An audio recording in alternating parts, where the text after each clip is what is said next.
This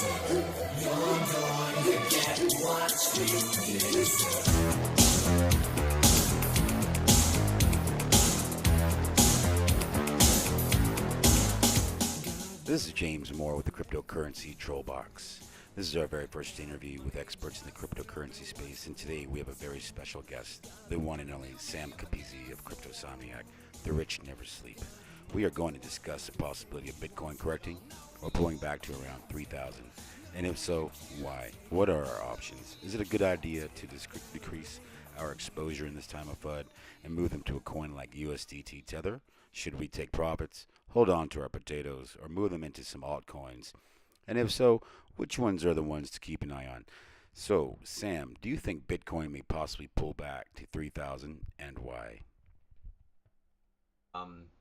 For starters, to answer that question, yes, I do. So we went up really high. We went from about $1,800 in the middle of July to close to 5,000. So we went up more than doubled in about 45, 50 days of time or so, which is high. It's really steep. There's a lot of psychological barriers even at the $5,000 mark, and I think it's going to be hard to pass. And as we get closer and closer to the next hard fork or potential hard fork, I did suspect to see a pullback. And anytime we see any kind of parabolic major movement like that, where we increase in such a large amount in a short span of time, we usually pull back. And a tool that I like to use to look at charts is Fibonacci retracements, and it usually tells us that after any major move, we usually pull back 60% of the market or so a lot of the time. And if $5,000 is our peak, I would not be surprised to see us pull back into the $3,000 range. I don't think anyone's going to be able to tell you what the exact low is. Maybe we only pull back to 35, 32, maybe 28, but somewhere around that $3,000 mark, I would not be surprised. And especially as we get closer and closer to the potential hard fork. And like I said, we've been bouncing around the $5,000 mark. We've tried to test it, and we pulled back. We went to about 47, 4,800 a couple days ago, and now we're down to around 4,200. I could potentially see us going back up to that region again, maybe this week, testing it again and failing. But I think it's just a matter of time, whether it be a couple of weeks or later next month. I think eventually we will break down and have sort of like a major correction, which I think is organic and healthy and necessary when you have such large movement. I don't think it's reasonable to expect 1,000% gains in just a couple of months. Like I said, we've had like 150% gain roughly. If you go from 1,800 to 5,000, that's about 150% gain in just about a little under 2 months. So I think it's natural, it's healthy, it's organic. I don't think we'll go back to the lows that we went to before, where, like I said, we went to 1,800. I wouldn't be surprised to see us go down, but probably not that far. So, even if you had this stuff and you just were, looking to buy it and you didn't even touch it at all, even if you go back dating to the beginning of the year, we're up about 400% on the year. So I think it's good. I think it's healthy. That's sort of my take on where I think it'll go. A lot of other people in this space sort of think the same thing. I think, like I said, anything that goes up that fast usually comes back down. But in general, I think that the trajectory of Bitcoin and cryptocurrency is all moving forward. And in the long haul, in the long term, I think we will continue to rise. Even if you just held your Bitcoin today and checked on it a year from now, I think you'd still have more money. But just in the short term, in the next couple of weeks and months, I think we will see a correction that'll last a little bit longer than just a long weekend. I think it'll be a couple weeks where we spend, in the 3,000 range. Wow. So, what do you suggest people do? Like, if you're holding a lot of Bitcoin right now, what are our options? We can either sell, bring it back to fiat, or we can. There's also, I just discovered this new Tether coin. I don't know if it's new, but it's new to me. Mm-hmm. Is this something that investors should be looking at? Is putting their money into something like a cryptocurrency to decrease their exposure in this market during this time of FUD? Yes, absolutely. So USD Tether is something you can use. They say to avoid taxes, so you don't have to convert it back to fiat. It's a cryptocurrency pegged to the US dollar. So essentially, yeah, you could purchase it say when Bitcoin's $5,000, you could convert your Bitcoin to USD Tether, and then when Bitcoin is, say, $3,000, you could purchase back in. However, I never recommend shorting, quote unquote, the market like that all at once. I would never, like I said, there's no guarantees. I think we will go somewhere near like the $5,000 range. I think we'll be in this region before we break down again majorly. But there's no guarantees. Also, I wouldn't be surprised. I would be surprised, but it wouldn't be unlikely that say Bitcoin could go to 6,000. So I don't know, if Bitcoin was say at 5,000, I may look to short some of it by converting it into something such as USD Tether, or a couple of the other altcoins which we can talk about, which might be good to diversify in. And Right. say if it went up to 6,000, maybe even sell a little bit more of a portion off. I never short or go long in a position all at once. I'll either steadily accumulate, on the way up, or, gradually sell off, in the opposite or the inverse, because no one's going to be able to time it perfectly. So, if you're looking at it the same way on the way down, say Bitcoin goes down to 3,500 or 3,200, maybe I'd look to buy back in some then. And then if it sunk lower, say sub 3,000 levels, I might look to buy even more. But it's called like dollar cost averaging, where you buy or laddering, where you ladder yourself on the way up or the way down and purchase in that way. Because say you sold all your money at 5,000 and Bitcoin went up to 6,000, well then you lost a lot of money there on that way up. So USD Tether is absolutely a valid option to utilize when you're trying to, say, quote unquote, short the market. Now there are a couple of other coins that I would suggest carrying in the next several weeks, and also sort of serve as like a hedge again against Bitcoin. I think USD Tether wouldn't be the only thing that I would look at. I think there's always money to be made in a market regardless. It's a matter of being able to predict it right. When you're in USD Tether, you're essentially out of the market. You're on the sidelines. You are essentially in fiat. It's just a cryptocurrency pegged to the US dollar. So yeah, you're safe, but you're not actually making money until you actually purchase back into, say, something like Bitcoin. But I think there's a couple of coins and projects that I would keep my eyes on and may look to diversify and add more to during these next couple of weeks and perhaps month. Yeah, I'm all ears. Ethereum, Litecoin, and Bitcoin Cash, I think. So to touch on a little bit of them, I think Bitcoin, or let's start with Ethereum. Ethereum obviously has the second largest market cap in cryptocurrency, and there's a lot of good stuff for it planned through the end of the year. A lot of upgrades happening. Metropolis, which will take place in two different phases, and one being the end of this month, early next month. There's no official release date, and the second one also has no official release date. It sounds like it'll be near the end of the year. And as Ethereum continues to grow and has a larger and larger market cap, I think we'll start to see sort of it form a trajectory of its own a little bit. A lot of these altcoins, again, still are very much tied with Bitcoin and the way Bitcoin goes, but some of them have started to develop a little bit of a path of their own. And I think Ethereum will continue to do that as it grows. I think the use cases for Ethereum far outweigh the use cases of Bitcoin. And I think in due time, the market cap will actually pass Bitcoin, Ethereum's market cap. Ethereum is about half the market cap of Bitcoin currently. And it's rapidly grown this year and caught up to, like I said, about 50% of that of Bitcoin. I think maybe next year or the year after, we could see the market cap of Ethereum pass that of Bitcoin, and again, just form more of its own path. And there's a lot of uncertainty with Bitcoin and Bitcoin Cash right now in the hard fork, and I think there's a potential to see some more separation in that. Bitcoin Cash is a hard fork of Bitcoin. It's essentially a difference in how miners wanted to resolve the scaling issues. Some of the miners thought it would be better to do it this way. Some of the miners thought it would be better to do it that way. No one is necessarily right or wrong. They both have their own advantages and disadvantages and their own merits. And I just think it's wise to hold on to both, especially with a lot of FUD, SegWit, SegWit2x, Bitcoin, Bitcoin Cash, hard fork, November, a third coin. There's a lot of uncertainty. And just from a technological standpoint, like I said, without going too deep into it, they both have their own merits. No one is right or wrong.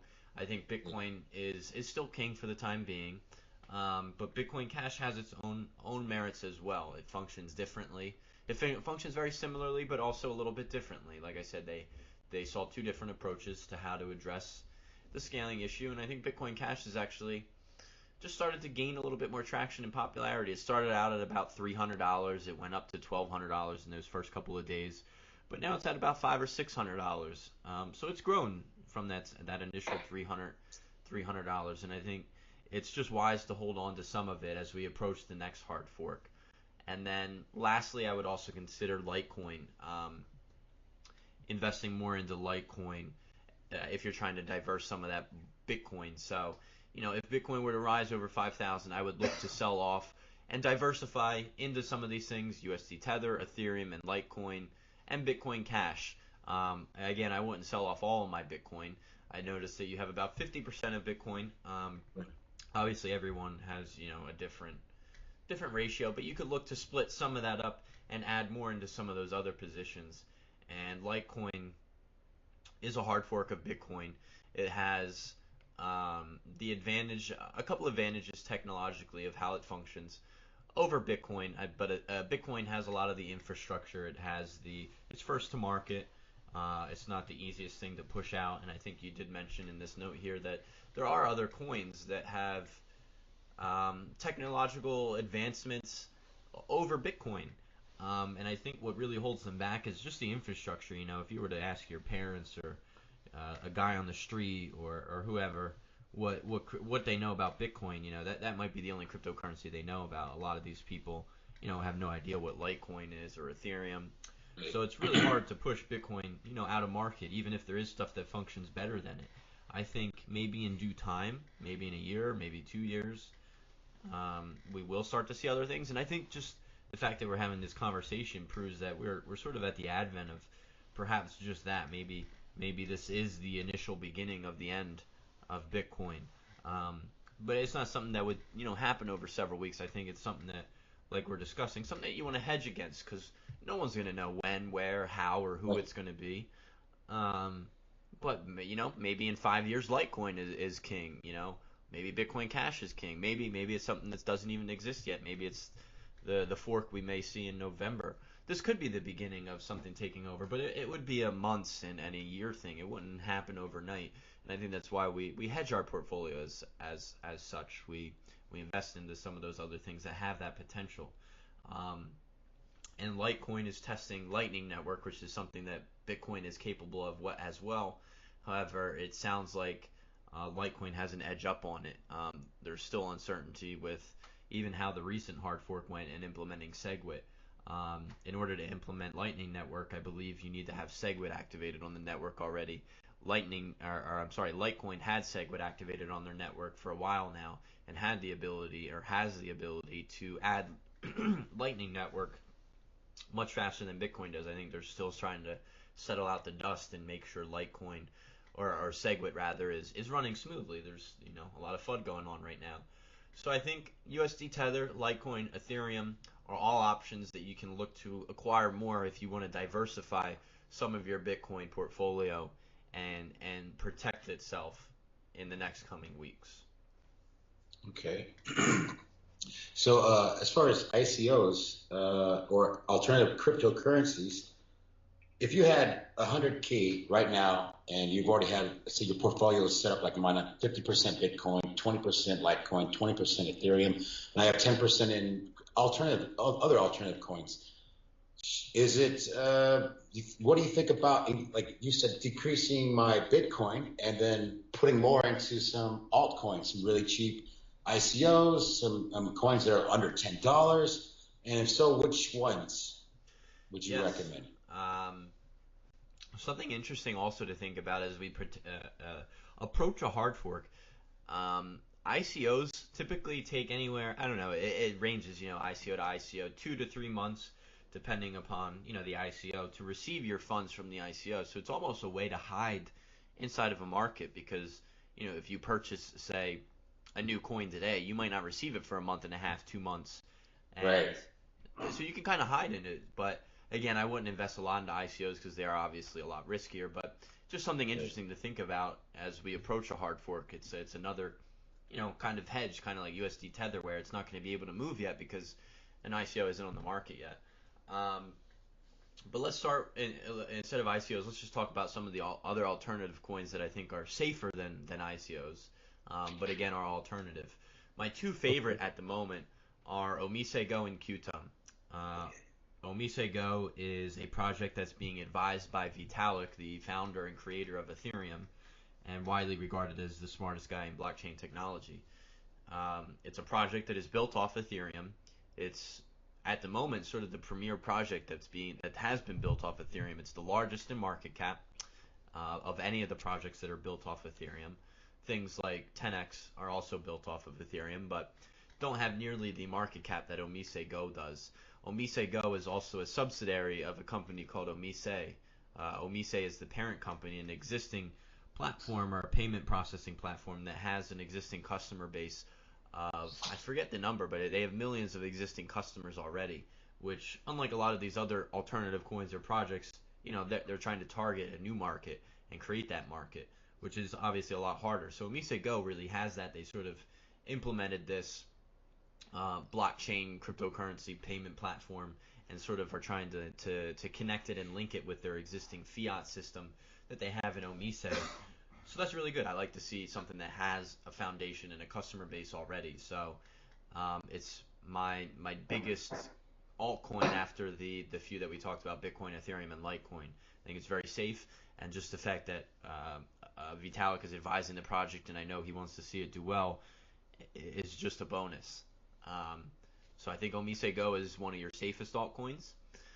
I think QTUM and Neo are probably my next ones. They are competitors to each other. They are both, similar to Ethereum. They're platforms that you can build other cryptocurrencies off of.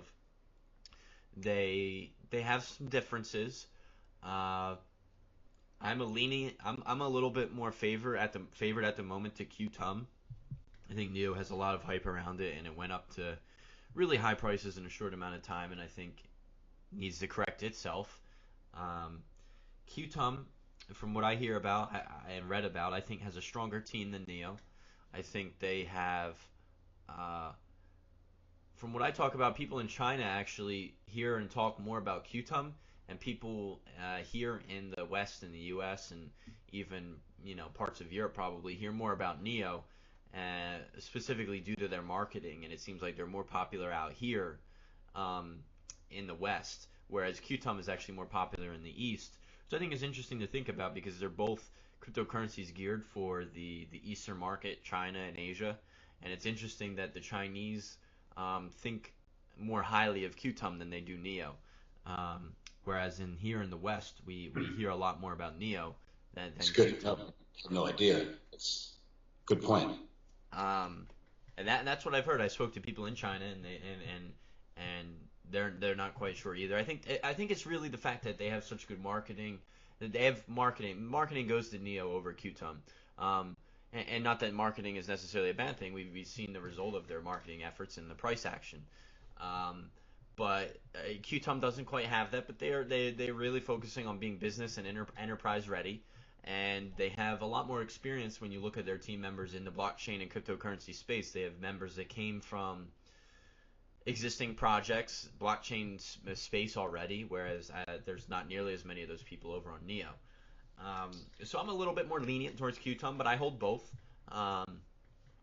Just like I said, there's pluses and minuses. Neo, I think, has better marketing and advertising and a community built behind it, a very strong community. And I don't think it's like a poor coin just because a coin is good at marketing and stuff. I don't think is a bad thing. But I'm leaning more towards QTUM at the moment. So those are my top two or three: Omise Go, QTUM, Neo. Then I think we break down and branch down into another sector, or a lower tier, which I think is riskier, but has the potential for more gains, but also has the potential for more losses. Obviously, I classify some of those things such as 10x, IOTA, and CIVIC. I think CIVIC, I'm the most in that list. I like CIVIC the most. I don't know how much you do or don't know about it. It's a verification identity platform where they're trying to move verification identity to the blockchain, which is more secure, it's safer, it's faster, reduces overhead fees. And I Yeah, see a with really big. Sorry, go ahead. Equifax just got hacked, Hmm. and so I think this is more reason for something like Civic to be successful. With the recent hack, I think they're asking for 2.5 million in Bitcoin. It's amazing what Equifax has done. Um, but I think this is the end of the credit reporting system. I think it's over for them. I think this is Civic. I think is going to be a very good choice. Hmm. Uh, awesome. Yeah, and Uh, they're uh, even in addition to that, even just the security and privacy features that Civic offers. I think I read somewhere it costs on average a bank $15 to $20 to get to know your customer. The process of enrolling and signing up a person on their bank. The paper trail and the whole process that it takes to create and add a new customer to their company. And by utilizing something like Civic, that would greatly, greatly reduce overhead, time. Um, so those are just added benefits in addition to just the security and privacy that blockchain offers. It'll be much faster and less paperwork involved for companies trying to add new not employees, new customers to their company. So that's an added benefit as well. So I do see a huge potential in their market. I don't know of any other crypto. The thing I like to see is what are its competitors. I don't see any others at the moment to Civic. So I think it has a good step ahead, um, and I like it. I think it's one of the safer projects I think of when I think of sort of this next tier down. IOTA and 10x are sort of I place below that. Um, 10x I like. There are obviously competitors out there, other credit card companies, but 10x is leading the way in market cap, which I think makes it the safest and least volatile. It's somewhere around 20th in market cap of all cryptocurrencies. It has a couple competitors, Monaco and Token Card, but as far as I'm concerned, looking at the advantages and disadvantages of all two or three, 10x seems to offer the most benefits. It's the only one of those three that actually offers a sort of dividend or payout system. I think something like 0.25% or 0.5% of all transaction fees get distributed to the holders of the card as a kickback in Ethereum. They pay back essentially Ethereum dividends. Um, they accept more coins, I think, than Monaco and Token Card. Go ahead. oh no, I'm sorry, I was just coughing. Oh, that's okay. Um, so I like 10x. I like a lot of these companies and cryptocurrencies and projects that help bridge the gap into the real world, which I think 10x does. I think a lot of people don't necessarily care too much about how blockchain functions, but enjoy reaping the benefits of it. And I think just a project like that is a pretty big. Also, I think 10x also is accepted everywhere that Visa and Mastercard are accepted. I think Monaco and Token Card are only accepted everywhere where Mastercard is accepted, Oh, or Visa, vice versa. I think 10x has both Mastercard and Visa, and the other two, I think it's just one of them. I forget which one, whether it's Visa or Mastercard. However, I do see we have Mastercard, Visa, Discover. We have all these coexisting credit card companies, so I wouldn't be surprised to see the others do well in the future as well. But 10x is my favorite. I think they have, like I said, the largest market cap. They have added features that Monaco and 10x or Token Card rather don't have. So I like it. It's a smaller portion of my portfolio because I see it as riskier. It's newer. It's brand new. The ICO launched earlier this year, and IOTA. IOTA is very similar. It's new. It's not been around quite as long. It is a very interesting project. I think it has humongous potential, a lot more potential than some of these other coins that we just mentioned. But on the same hand, it's extremely young. It's missing smart contracts, which is important.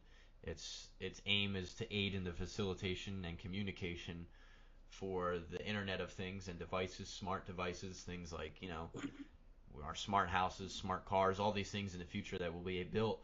We'll be able to communicate with each other, and to some extent, it's kind of crazy to think about just what they could do, but for that reason, IOTA has humongous potential, but it's very new. It's um, a small percentage of my portfolio. It's risky, um, but has a lot of potential. I see the potential. It also has the advantage of not having any fees, just due to the way that the transaction mechanisms work. Basically, every time you create a transaction on the network, you approve to others, and that's sort of the work that's required to perform a transaction. And because of that, there are actually no fees. So if you send 3 IOTA to one wallet to another wallet, you end up with 3 IOTA. You don't end up with 2.98 IOTA or 2.99 IOTA. So the no fees is really cool.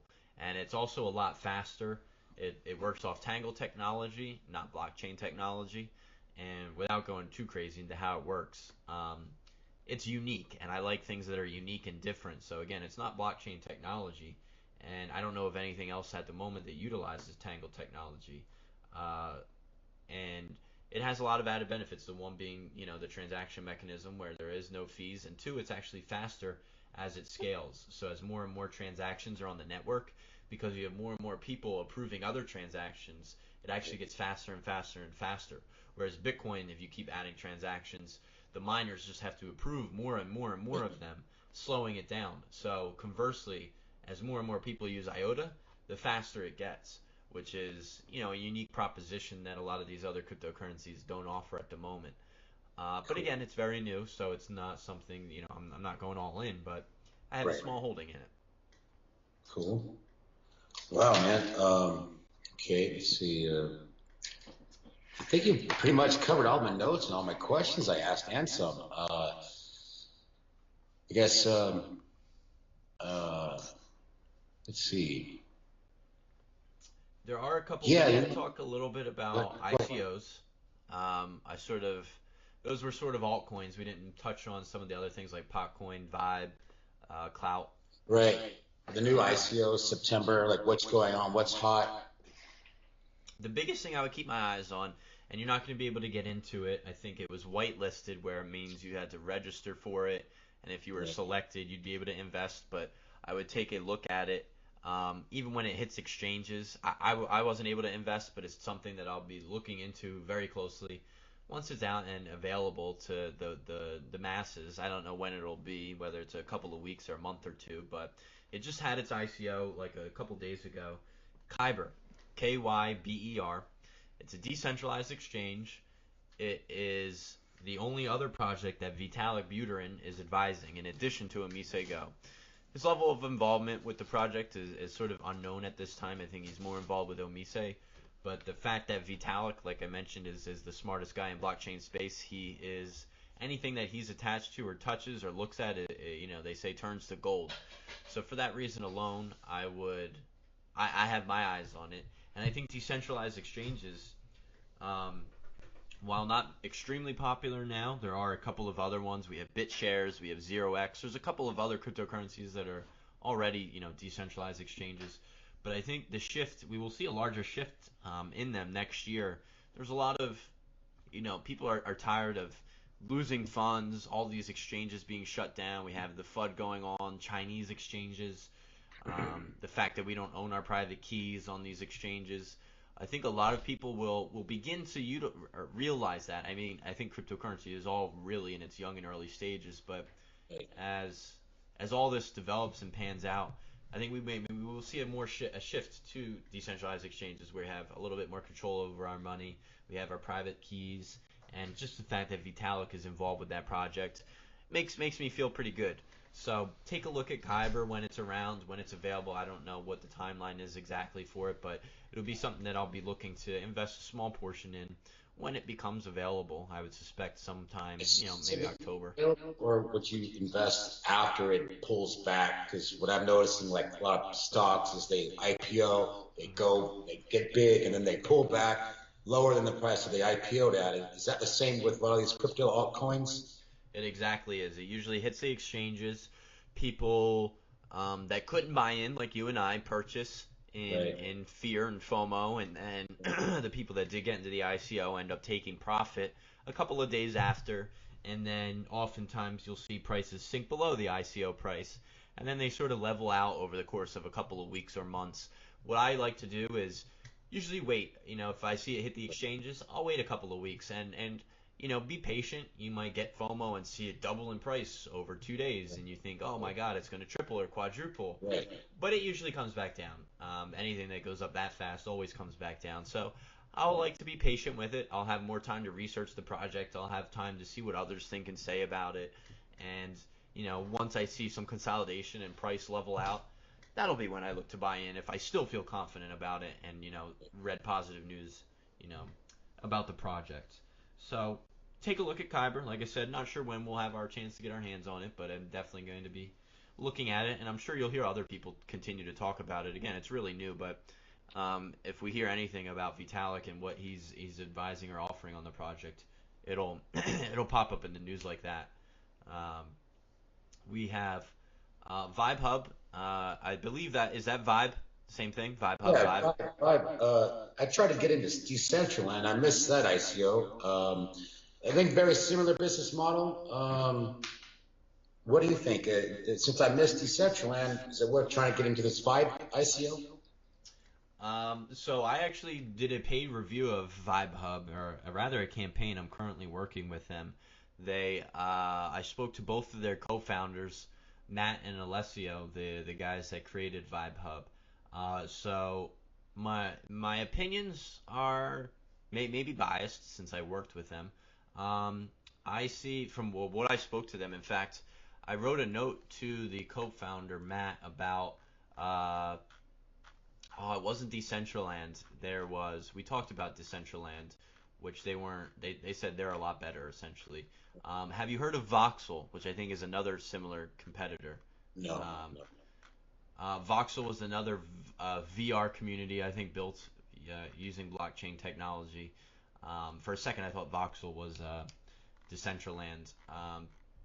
I remember sending a note to them on Voxel and what they thought of Voxel and their take on it. But essentially, they claim to be better as far as the developers and team. If I took a look at, they have like demos on their website of what their little virtual worlds look like, and I compared that to that of Voxel, and their quality definitely outpaced and was better than Voxel. Decentraland, I forget what they said. They said that I don't think Decentraland had as much of the platform and infrastructure built that Vibe Hub currently does. Right. I think Vibe Hub has a lot better looking world right now, where Decentraland it's still growing in its phases. I don't think it's anywhere near where Vibe is going. I think some of the advantages, the only thing that I can say negative about Vibe Hub is it seemed like, so they were completely honest. They said they initially didn't think of cryptocurrency as an avenue to go. They were initially a VR company, and they saw the potential that linking it to blockchain could not only help raise the money, but just the fact that it can make VR worldwide. So you could, a kid in Africa put it on a headset and be able to pay for things via cryptocurrency, whereas they might not have access to that, in another world. You also have the ability to escrow payments and things with smart contracts where you can say pay for someone to create a song for you in their virtual world, and you can have that all escrowed. So if the song isn't delivered to you, a smart contract can just cancel everything and give everyone their money back. So that is another added benefit of utilizing blockchain technology.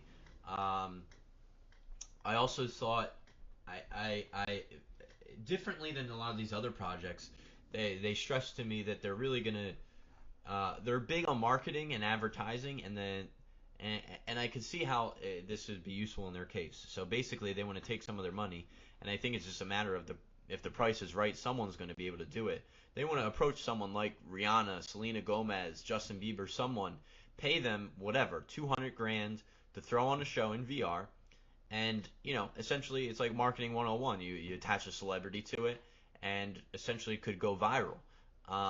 Which I think, it would obviously attract someone, an artist. I think, the price is right. Someone's got to throw on a show on these headsets and do that. I think this application in the entertainment industry is a lot more applicable than saying, trying to attach a celebrity to something like, QTUM or something, I think it makes a lot of sense to go out there and just find a celebrity that's willing to throw on a show, and will really help facilitate the campaign of the company. And that makes a lot of sense to me. I think that's a relatively easy thing to do. They have the money. Someone's got to be willing to put on a show for the right price. They could do it in their own home, for Christ's sake. They don't even have to come to a venue and make the same amount. So I like the potential there. Again, it is an ICO, so only invest what you can afford to lose. But it is an interesting company, and I've spoken and worked with both of the guys that created Vibe Hub, and they seem to think that they're going to be able to get one of those artists, a big name, before the end of the year. They're looking at Q4 to be able to get someone on board and do that. They had a couple of meetings, I think. They had a meeting with a guy they forwarded me who won a Grammy Award. He was a producer who had worked with a bunch of people, Michael Jackson, Madonna, Jay-Z, and they were trying to set up a meeting with him. They have a meeting planned with him, I think, later this month, and again are looking to attach someone to the project. Like I said, though, I think they were initially sort of like a VR company, and they had more experience in that end, and they just saw the ability and sort of the marriage between crypto and sort of formed that way. So I don't know that their whole crypto team and blockchain team is probably as good as perhaps other companies, but they saw that potential there, and that's why they sort of incorporated blockchain. Clout, I've heard of, but I'll be honest, I don't know anything about it. I haven't read their white paper. I don't know what they do, so I can't offer. It just came out with a white paper, I think today or yesterday. Their website just went online, so it's like fresh off the press, real new. Their video looked pretty great, but I don't know. We'll see. I've still got to do some more research on that myself. But what do you think about Potcoin? Is that going to ever wake up? It seems like a great idea. Smoke weed every day. I think I don't know. I haven't invested in any of the Potcoins myself. I know there's another one that's an ICO that's coming out in 4 or 5 days. I don't know if you've heard about it. I've seen a ton of marketing for it. Paragon. Yeah, Paragon, the new Potcoin. That's what I heard. I see the marketing for that one all the time. I'm a big advocate here in the U.S. of I think in due time, pot and weed and stuff will be widely accepted and legal across all the states in America. I think it's just a matter of time, and it's becoming more and more widely accepted. And I remember 2 or 3 years ago looking on the stock market to try and invest in different securities and stocks that were related to pot and weed because I see the potential for it. I just think still the only trouble right now in my eyes is who is it going to be? Which security, which stock? It's also young. Which one is going to net me returns? Which one is going to do well? I think absolutely there's definitely a presence for it. And it's sort of like VR. VR is extremely young. Who is it going to be? If we fast forward 10 years, we're going to see, VR is going to be, much more accessible, cheaper. It's going to be in a lot more homes than it already is. I think it's in its really early stages, and it just continues to get crazier and crazier. And I think pot and weed definitely have the ability, that same thing. It's the only thing that holds me back is who is it going to be. I feel like I'm taking a large chance at the moment, and I haven't done enough research on either Potcoin or Paragon to comfortably select one, both, the other. But I absolutely see, in my eyes, if we fast forward 50 years, I think pot and weed and all this is going to become more accepted and legal. And obviously, Potcoin and Paragon, their missions are to sort of structure, helping to structure this new industry, since there isn't a lot of structure to it essentially already or yet. So I definitely see the necessity for it. I personally haven't done enough research on either to comment on them, but I 100% see them as viable options. I think we're becoming, weed and pot is becoming more and more accepted as an alternative method of a ton of different things. The problem is the banking. Everybody's afraid to put their money from the pot industry into the bank because the bank won't accept that money, and they're subjected to the federal government's laws, not local laws. So I don't know. I kind of see that Potcoin and Paragon filling that gap right there for them, and I'm wondering why it hasn't skyrocketed. It's I think it's very good, great idea, great innovation. But I'm at the same place you are. I don't know yet. I haven't really done enough research.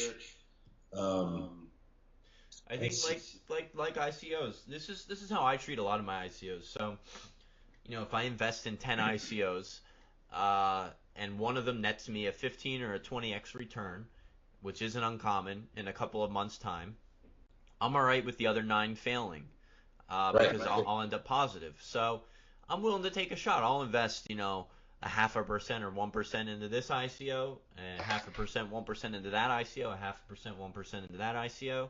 Nothing major or crazy, but only essentially what I can afford to lose. If I invest 0.5% in my portfolio, I'm all right with never seeing that again. That's completely fine with me. But my hopes are that one out of those 5, 6, 7, 8, brings me a return, and some of them do, and they can make up for the other 7, 8, 9 if they all collapse. Right. Yeah. So yeah, it's just like a penny stock. It's high risk, high return. That's the way I look at ICOs. I look at the ICOs now as like the new IPOs of the .com era in the late 90s. And I think everybody has a good idea, but it's up to us to discern which idea is actually going to bring it up. Ideas in my eyes are a dime a dozen. Ideas are great. For me, it's the team and who's there that's actually going to be able to carry and bring that idea out. That's one of the biggest things I look for is really the team. If you're looking at an ICO, you can look at the white paper, you can look at the team, you can look about the community, what the community has to say about it, you can look at the website, the feel, the marketing. But out of all those things, I think the best thing to look at is the team. How much experience do they have in blockchain and cryptocurrency space? How much do they have in the related market that they're already in? If we're talking about pot, is there someone that is a leading figure in the pot industry already that is attached to it? If we're talking about 10x, did someone from Visa or MasterCard jump on board? And how much the investors too, sort of the team, who's investing in it. Some of these companies have investors from Apple, Google, Alibaba. So the team and who's investing in it and advising the project, the team members and all that whole area is the thing that I like to look at the most. Because like I said, anyone can come up.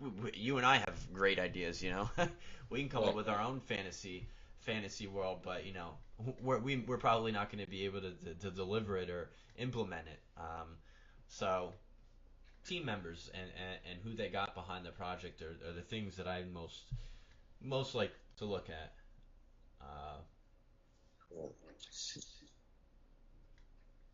And my overall portfolio sort of, is structured like this. The safest stuff is at the top, and it's the largest of my portfolio. And then as we go down, it gets riskier and riskier. Has the potential for a higher gain, but also has the potential for a higher loss, and thus, takes up a smaller and smaller percentage of my portfolio. So at the very bottom, we have ICOs, which are the riskiest and can net the most returns, but, What percentage do you allocate of your portfolio to ICOs and altcoins? I allocate 5% to ICOs specifically, just ICOs. Right. I allocate about 50 to 60% long term into Bitcoin, Ethereum, and Litecoin. And then I invest about 30% or so into the other altcoins, things like QTUM, Omise Go, 10x. So I break it down into sort of 3 areas: the long-term holds that I don't really actively trade with, the 30% or so that might switch month to month, what's hot, what's new, and then 5% or so to ICOs. Wow, that's cool. That's awesome, because it's about where I'm at too, and that's kind of where I was thinking as well. But like I said, I got like 50% Bitcoin and 20% in the other altcoin, Litecoin and Ethereum, another 20% in other altcoins, and 10% actually in ICOs. Maybe a little bit more risk, but what do you think? If someone can handle the risk, 10% too high for ICOs? No, I think just being, like I said, you can invest 1%, 1%, 1% into 10 ICOs. And as long as you did your homework, I wouldn't be surprised to see one of them be a 15 or 20x return. Something else that I also wanted to mention, another ICO. It's one that I invested in. It was extremely difficult to get into since it was widely in Chinese. The English conversion of the website was it was what do you call it? It was broken English basically. So it was hard to navigate, and very similar to Kyber. If you can't get in now, take a look at it when it comes out and when it becomes available. It's called Tron, Tron. Yeah, I heard of the Tron. Their CEO is the CEO of Paiwo, which is the largest streaming audio service in China currently. And he's looking, this is sort of an entertainment, linking it to that entertainment platform that he has existing already. His name is Jin Sun, I believe. Again, the CEO of Paiwo. And I love the fact that they have an existing customer base. There's over 10 million users of the Paiwo app. And to me, that's a huge benefit. He was listed on China and Asia's 30 under 30 Forbes list. One of them in 2015 and the other one was this year, 2017. And the team and the investors behind it are humongous. They come from Coinbase, Ripple, Alibaba, Tencent. The people involved with the project and who's behind it are humongous. One of the largest or most prominent features I've seen linked to a coin with all those companies. Jihan Wu, essentially the creator of Bitcoin Cash. Humongous players already in that arena and blockchain space already are behind this project. So I love that. I love the fact that they have an existing customer base. And I read their entire white paper. Their roadmap is massive. It's about an 8 to 10 year roadmap. They have things planned for the next 8 to 10 years. And if they deliver on all of it, it's massive. It's massive. Again, it's a total risk. I invested a small percentage in my portfolio, but I would definitely take a look at it. It's an aggressive, it has an aggressive roadmap, but I love the people who are in it, and I love the fact that they have an existing customer base. He's also the CEO of Clash of Clans. I've never played Clash of Clans. You might have heard of it. I think it's a Facebook game, but at least he has a proven track record. No time for games. My game this is my game right here, man. Yeah, right. But I like the fact that, again, he's the CEO of that company, Paiwo, and Clash of Clans, both, as far as I'm concerned, successful and already running companies, so experience there. And he's looking to link that up with those existing customer bases already. So I like that. That was a similar thing to Omise, how they already have an existing customer base out there. I like that. I'm big on that. So Tron. Wow, this is amazing information, bro. Thank you so much, Sam. I mean, I'm stoked. I'm excited. I'm relieved. There's so much fun going on, and I like your energy, your positivity, all the information you have. You've verified a lot of my hunches, and it's great. It feels good to know that there are people like you out there that you can call, contact, and say, "Hey, this is what I think." And wow, you validated everything. Wow, I'm so grateful. Any other great tips, though? Do you see any other upcoming ICOs, or do you?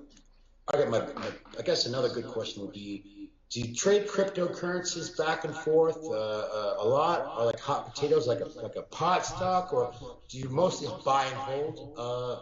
I assume you probably look for those ones that have great long-term potential.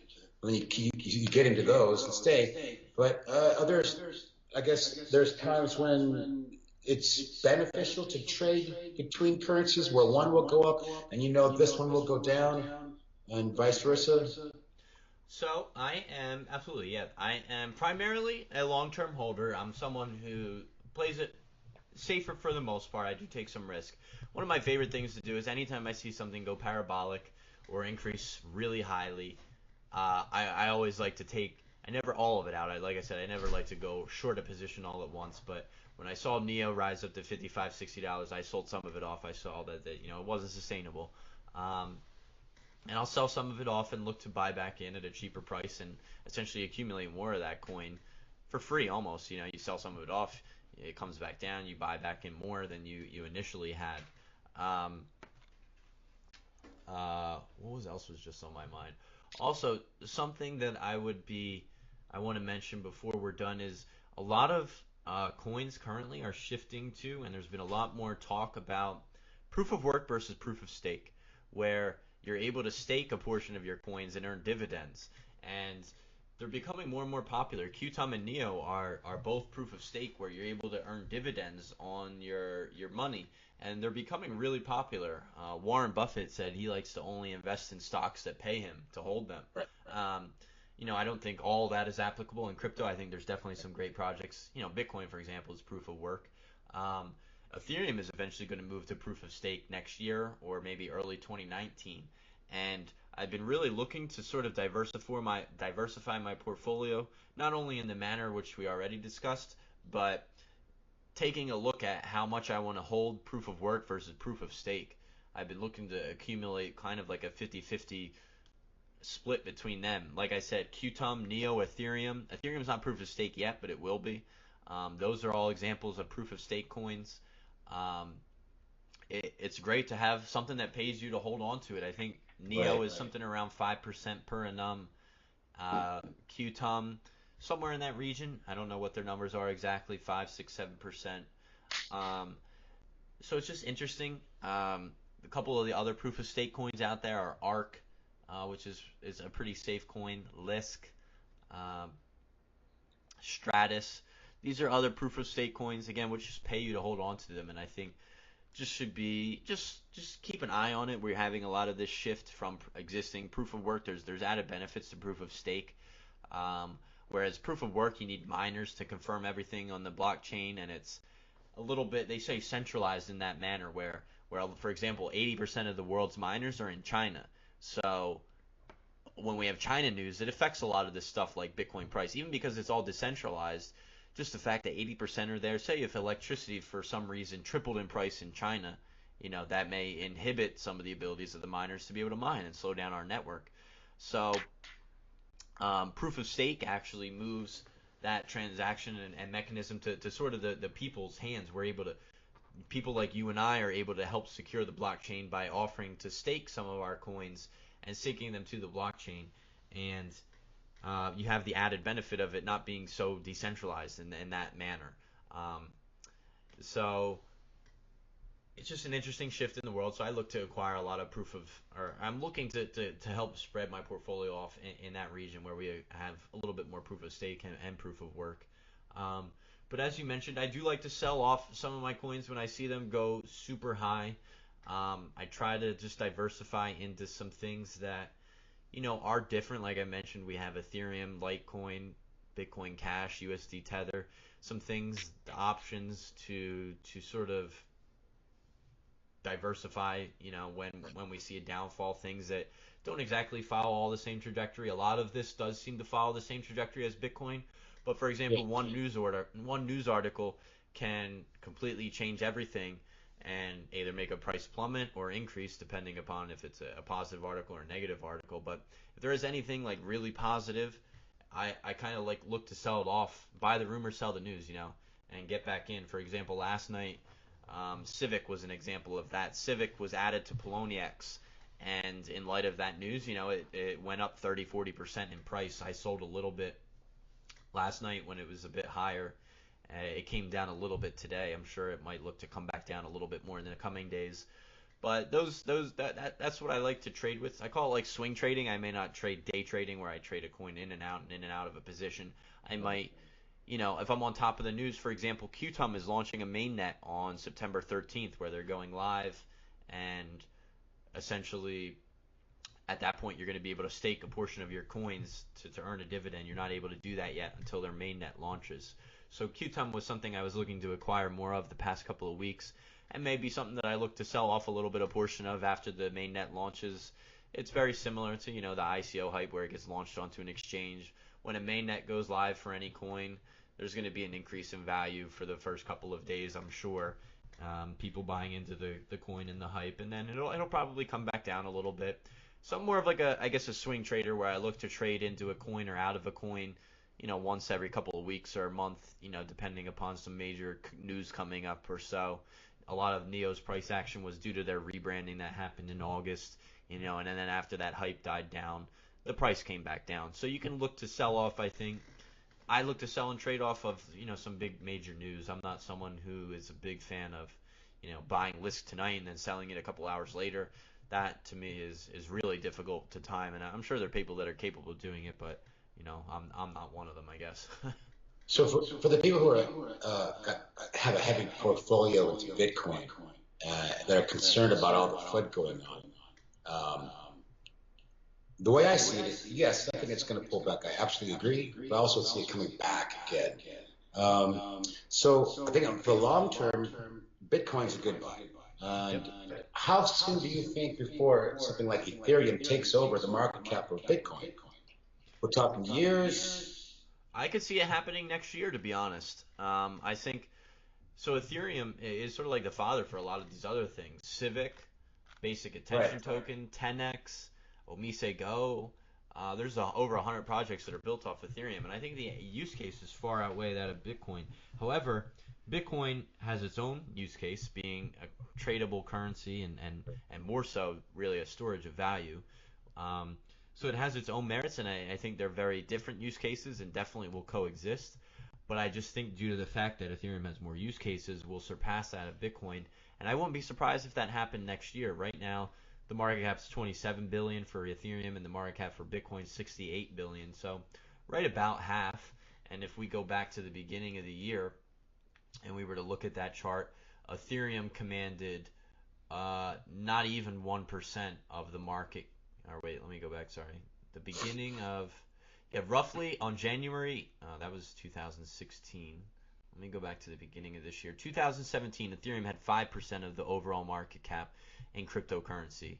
It went as high as 31% back in July, and now it's down to about 18%. Bitcoin has about 47% of the entire market. So Ethereum caught up a lot this year. We were at 5% at the beginning of the year. We're at 18 now. You know, there's a chart online where you can look at these percentages, and you can see Bitcoin dramatically plummeted in market cap share, not market cap size, but just its share of the overall market. You know, has plummeted from about 90% to about 45%. Wow. What website is that? CoinMarketCap.com. Oh, yeah. And then the BTC dominance, there is just a percentage right at the top. You can click that chart, and it shows you. Here, I can just share my screen right now, I think. Let me know if you can see my screen.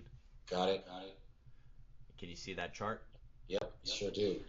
So Bitcoin's share of the overall market, you can see right here in January this year, July, the beginning of this year, all, it used to be at around 80-90%, and the blue one there is Ethereum. So for a while they were kind of coming to a point there in July. They were kind of looking like they were about to cross. And then Bitcoin sort of regained some of its dominance after a lot of the hype died down, and there was a huge increase in price in Ethereum in just the span of a month or two. But I could see this chart changing, and perhaps them crossing past as early as next year sometime, and if not then, certainly somewhere down the road. I think the use cases for Ethereum just are wider. But again, that doesn't mean that. You also have to take a look at coin supply. So while the market cap, if the market cap for Ethereum passed that of Bitcoin, that doesn't mean the price of Ethereum would be more than that of Bitcoin. There is much less coins in supply of Bitcoin than there are of Ethereum. There's about a fifth or so of the coins. So it's rare. There's less supply of them. So the price of one Bitcoin is so high because there's only 16.5 million in circulation. There's 94.5 million Ethereum in circulation. But I do see the market cap in the near future passing that of Bitcoin, Ethereum's. Like maybe a year from now, possibly. Yeah. Next year. Yeah. Wow. Sometime next year. Like Bitcoin, Litecoin, and Ethereum, when you look at the graphs, the weekly, daily, monthly, they look almost the same. It's like for me, it was confusing. Should I put more money into Ethereum, Litecoin? And now I think I know exactly what I need to do. I think I need to take a little bit out of that for the long term, out of Bitcoin and into something like Ethereum. I look at Ethereum and or Bitcoin as like the new global reserve currency for other cryptocurrencies. And then I'd say Ethereum to me is kind of like the central bank, the local, the Fed or the EC, and that's your gateway to the other currencies. So Bitcoin really helped pave the way there. They were sort of they paved the way, the protocol for a lot of this other stuff to happen. Obviously, Bitcoin was the first, and I think there's a lot of stuff that's come out that's better than it, and Right. so that they paved the way. They laid a lot of the groundwork and the framework for it, and it's a great project. But at this point, definitely look to diversify into other things because there are other things that are better and more interesting. But Bitcoin, does have the infrastructure. I think it is the safest out there. It's the largest in market cap, largest in price. But there are, other things to entertain Right. as we move on. And the fees are so expensive. It's ridiculous. It is. I can send money faster with a Visa card. Exactly. And that's the biggest issue. It's more a storage of value than it is a currency. You can't use it at the store right now. You couldn't buy a burger at Burger King with it. You'd have to sit and wait 7-8 hours for them to know they received your money. So yeah, there's better things out there, but I think Bitcoin helped pave the way and make a lot of this possible, and so it's hard to push out a lot of that infrastructure that's existing and built already. But that's the reason why we allocate and diversify any portfolio, whether it be in cryptocurrency or the traditional stock market. No one can do it all. There's different use cases, different applications, different projects. So that If I want to reduce my Bitcoin holdings, I definitely want to put more in Ethereum. Let's see. Let's see. If I'm at 50% now, Bitcoin of my portfolio, how much do you think I should move into Ethereum? That's what I feel like doing Ethereum right now. I hold close to about the same amount in Ethereum as I do Bitcoin. I hold, I don't know, maybe 20% of each of my overall portfolio. I might even hold some days. I mean, obviously it depends on price, but I'm actually a little bit more. I think it's riskier. I think holding more Ethereum is probably riskier than holding more Bitcoin, but More volatile. yeah. But I don't know. I kind of believe more in Ethereum long term than I do Bitcoin. I think there's a lot of, like you said, there's fees, there's all this. There's not many other options that are better than Ethereum at the moment. Ethereum is the best. There are better options than Bitcoin, in my opinion, but it just doesn't have the infrastructure and stuff built. Ethereum, I think, does have the infrastructure built and is pretty much better than all these other options. So I'm actually more of a fan of Ethereum and the fact that, like I said, Vitalik Buterin is regarded as the smartest guy in all blockchain technology. He's the founder of Ethereum. I think it's just, I also think this is much further down the road. I am actually a believer that not only will the market cap of Ethereum pass that of Bitcoin, but I also think one day the price of Ethereum will pass that of Bitcoin. That might be 3, 4, 5, 6 years from now. I don't know. But I could see Ethereum passing the price of that. And that would mean the market cap would have to more than just pass that of Bitcoin. The market cap would have to like 5 or 6 or 7x what it currently is. But I could see that. Again, there are just way many more use cases for Ethereum than there are Bitcoin. So do you think Bitcoin will survive a decade from now? Personally, no. Personally, no. Neither.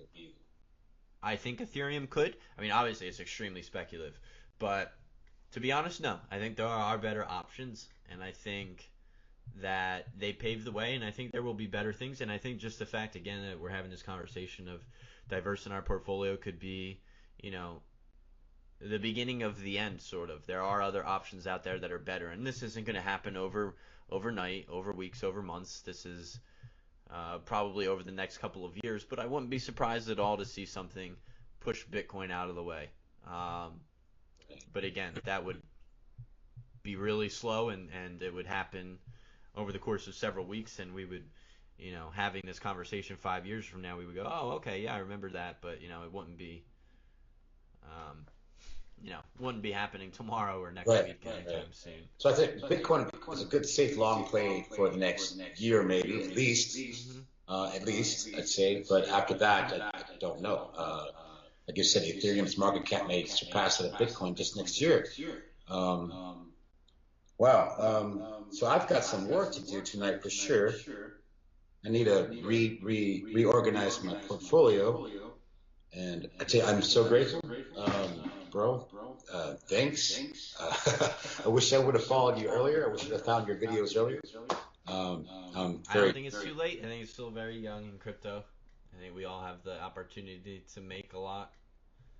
So I don't think you're too late. I think only 0.1% of the world so far is invested in crypto. So Right. I think we're all in a good position. And yeah, it's just staying on top of it. A lot of this stuff is good, safe play for the long term.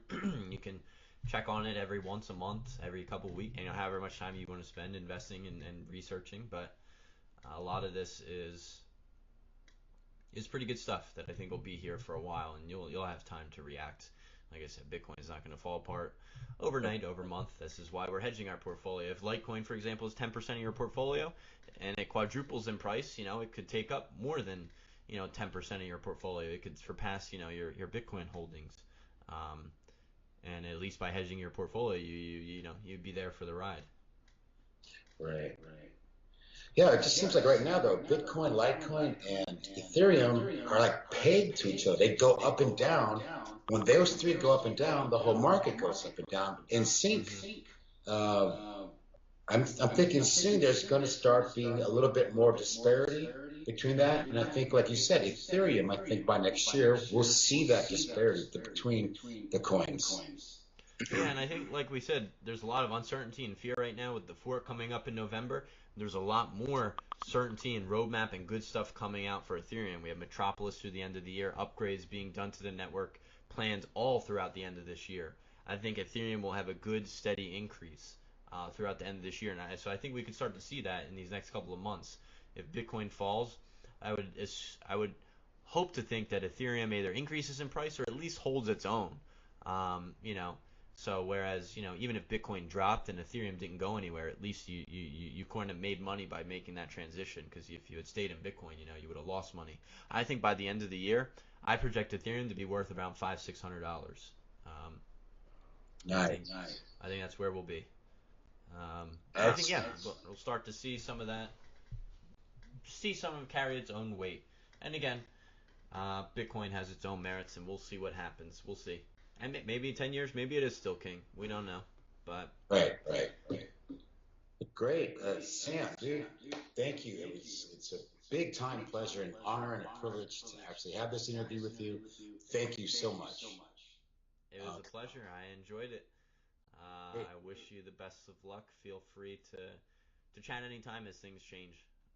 And please keep posting on the cryptocurrency troll box. You're very welcome to be there anytime. I'm stoked. I have a lot of work to do now. So I think we'll end this interview, and I will be in touch with you soon. All right. Thanks, James. Buddy. Have a nice day. Smoke weed every day.